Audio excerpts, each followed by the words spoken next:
El presidente Andrés Manuel López Obrador en su sexenio ha trabajado totalmente en favor del pueblo, devolvió miles de hectáreas de tierras a los pueblos indígenas yaquis y seris entre otros.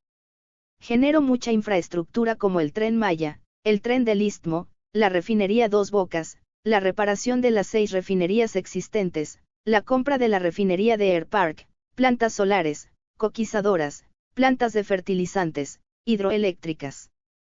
Puso en marcha los programas sociales más grandes de los últimos 20 años como son la pensión para adultos mayores, las becas para estudiantes de todos los niveles, la pensión para personas con discapacidad. Bajó la deuda externa, la inversión extranjera directa y las remesas son las más altas de los últimos 20 años. Para asegurar que haya disponibilidad de comida en México, están por terminar la construcción de 2 plantas de las 4 plantas de fertilizantes, ya que el abono se le compraba a Rusia y Estados Unidos nos prohibió el seguirle comprando y ahora se lo compramos al propio Estados Unidos y Canadá al doble de precio, por eso ha subido el precio de la canasta básica, aún así sigue siendo accesible. Por eso debemos generar nuestros propios fertilizantes, nuestra propia comida, nuestros propios combustibles y nuestros propios medicamentos para que nadie nos venda a altos precios estos productos tan importantes para la vida del ser humano.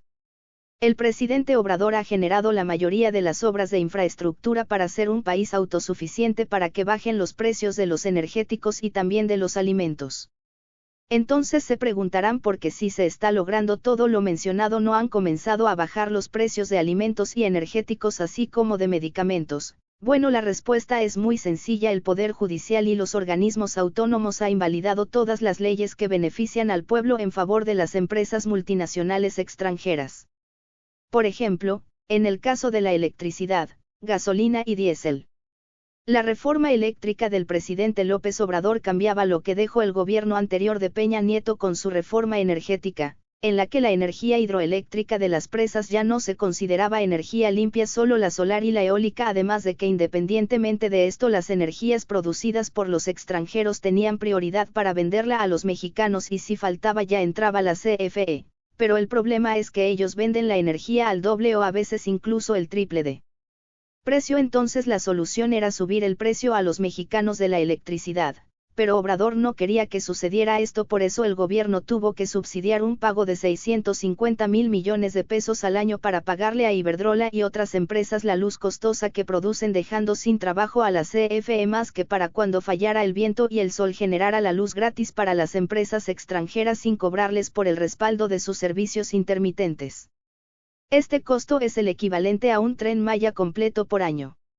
Algo parecido pasa con los combustibles, pues la ley de hidrocarburos del presente gobierno volvía a someter a precio general en todo el país el precio de la gasolina como era antes de que Peña Nieto en su gobierno dejara que privados pusieran el precio que quisieran, pero el Poder Judicial declaró inválido este cambio dejando que los privados pongan el precio de la gasolina que quieran. Durante los inicios del conflicto Rusia-Ucrania se disparó el precio de los combustibles al triple, por lo que Obrador, para evitar que subieran los precios de la gasolina y diésel, los subsidió durante casi un año con un costo total de 300,000 millones de pesos, porque sabía que si subían los precios luego los empresarios no bajarían el precio, aunque este volviera a bajar ya lo dejarían alto, por eso evitó a toda costa que subiera subsidiando los combustibles.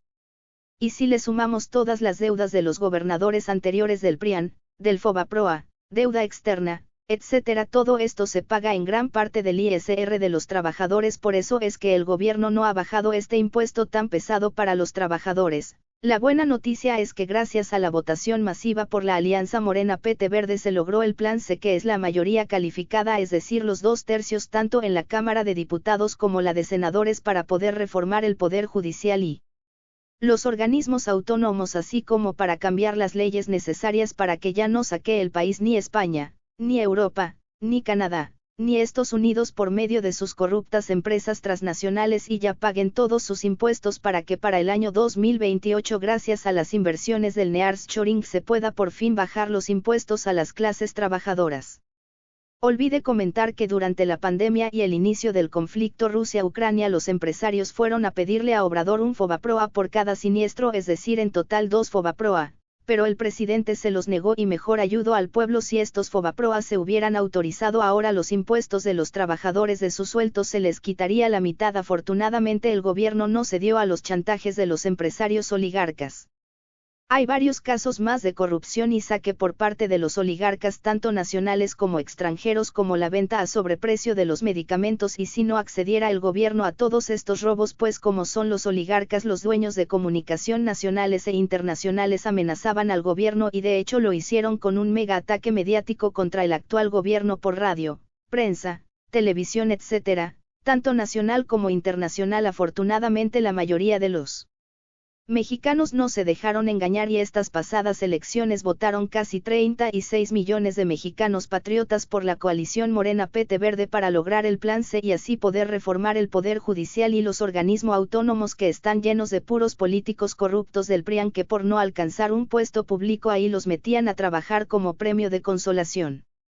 Ahora nuestra futura presidenta podrá, gracias a los cimientos que dejó nuestro presidente, hacer todos los cambios necesarios para que todos los millonarios, tanto oligarcas nacionales como extranjeros, paguen sus impuestos, ir pagando la deuda externa para así en un futuro próximo poder bajar los impuestos a los trabajadores y también bajen los precios de los energéticos, alimentos y medicinas. Esperemos que para el año 2028 o más tardar 2030 todo lo que siempre ha deseado el pueblo mexicano se haga realidad y así seamos un pueblo próspero y feliz y siempre mantengamos bien informados a nuestro pueblo para que los corruptos oligarcas nunca vuelvan al poder.